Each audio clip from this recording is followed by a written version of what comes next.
Good afternoon, respected panel discussion.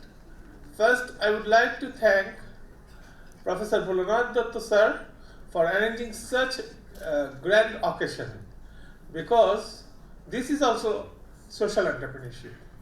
He wants to make each and every student entrepreneur, and this entrepreneurship may be officially or entrepreneurship. That means you want to do work for the organization. So let's give big hand clap for Professor Bholanath Datta sir.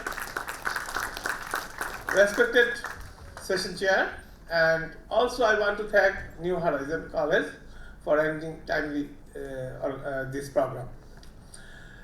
This social entrepreneurship world prevails in this subcontinent for long 5,000 years or more than. But problem lies, we all are now educated in Western culture. So Western economy started only 500 years. If I consider the Gupta arena, at that time we had silver and gold coin. So that is around 3500 BC. Now we have to learn again monetary policy about the coin. Now, in a nutshell, what actually social entrepreneur do? Social entrepreneur makes three things: social business, social capital, and social investment. And these three things also associated with social media. However, social media was earlier is not prevailing like Twitter or such Facebook or Google. At that time, in vacation or different types of organizations, the people gathered and they think how they will develop and what are the problems of the society and try to drive out these problems. This is the work of the social entrepreneurs.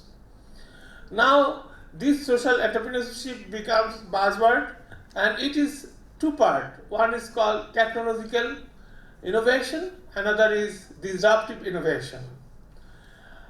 Technological innovations is a mandatory, because gradually one word never change, that is change.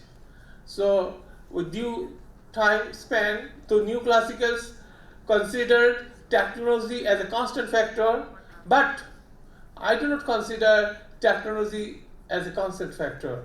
Rather, I think technology will be updated each moment.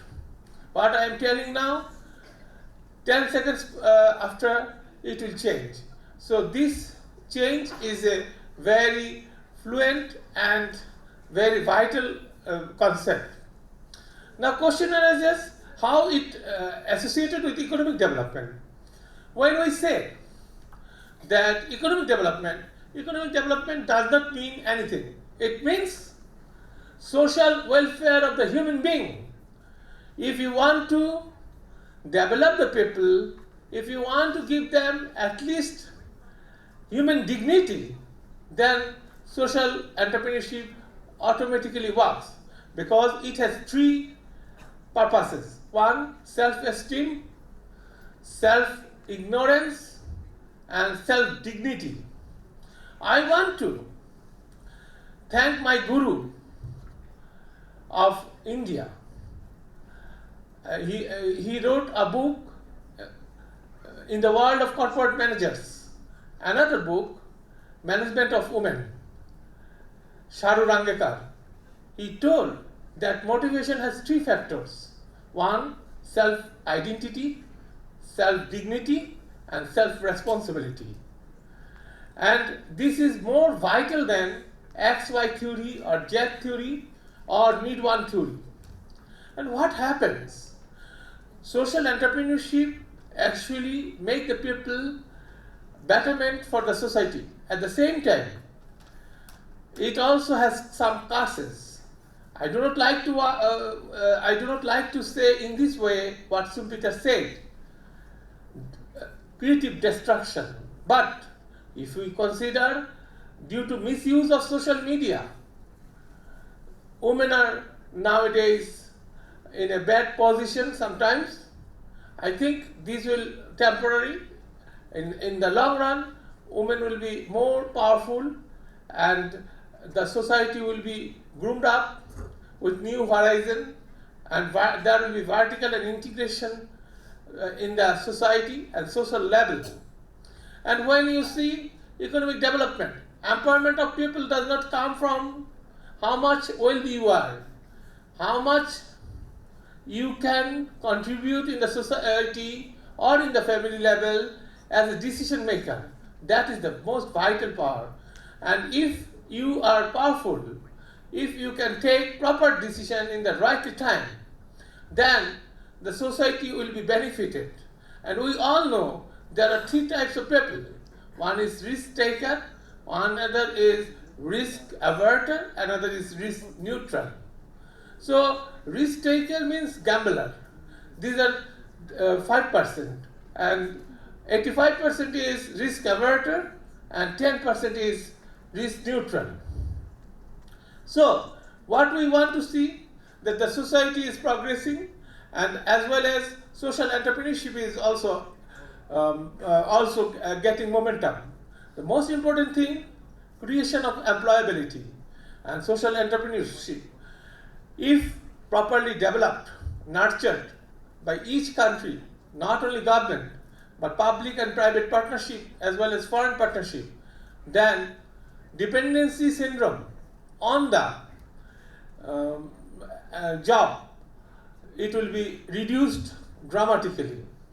And I believe India will lead world within 5 to 6 years, because now China is number one, second is USA, except one criteria, that is per capita income. USA is still higher than China, and in a third position, India. So ultimately, India will become number one. And I think Bangladesh will have a better environment, business environment, if we go with India side by side, and there will be Pareto optimality. Pareto optimality means if there is an exchange of goods, there will be at least one will be better off, another will be worse off. So I think social entrepreneurship makes the people perfect, and it should start from micro level to definitely larger and longer entrepreneurship. Why? Micro means small. If once upon a time I was a micro entrepreneur, I can stop there, because we know as per strategic management that efficiency and effectiveness both work together, and it pushes up competency, and at the end of the day we see long run sustainability. Sustainable development goals we are telling. I know sustainable development goals cannot be achieved, but at least out of 17 goals, there are total 169.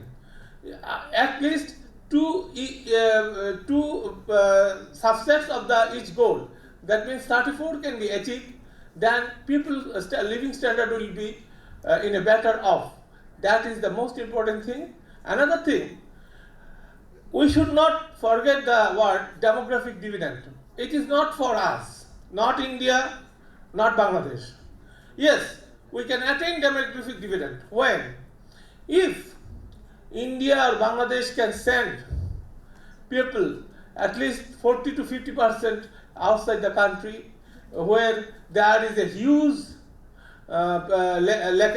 shortage of new white collar labor. In that case, we can get the demographic dividend. Otherwise, those who are giving the propaganda of demographic dividend, they are telling lie. They are telling bitter experiences. Demographic dividend is only for those when we can send white collar laborers, not blue collar laborers. That is my point, and thank you all for patience here.